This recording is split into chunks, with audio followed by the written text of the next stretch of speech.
ভেনেজুয়েলায় অবস্থানরত মার্কিন নাগরিকদের অবিলম্বে দেশটি ত্যাগের নির্দেশ দিয়েছে যুক্তরাষ্ট্রের পররাষ্ট্র মন্ত্রণালয়।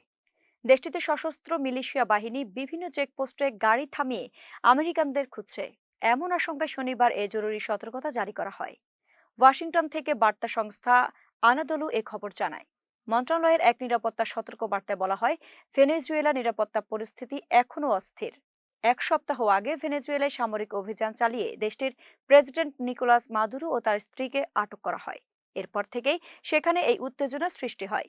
সতর্ক বার্তায় আরও বলা হয়, যেহেতু আন্তর্জাতিক বিমান চলাচল পুনরায় শুরু হয়েছে, তাই ভেনেজুয়েলায় থাকা মার্কিন নাগরিকদের দ্রুত দেশটি ছেড়ে চলে আসা উচিত।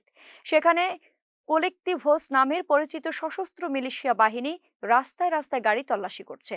তারা মূলত আমেরিকান নাগরিক কিংবা যুক্তরাষ্ট্রের সমর্থনের কোনো প্রমাণ আছে কিনা তা খুঁজে দেখছে বলে সতর্ক করেছে মার্কিন পররাষ্ট্র মন্ত্রণালয়।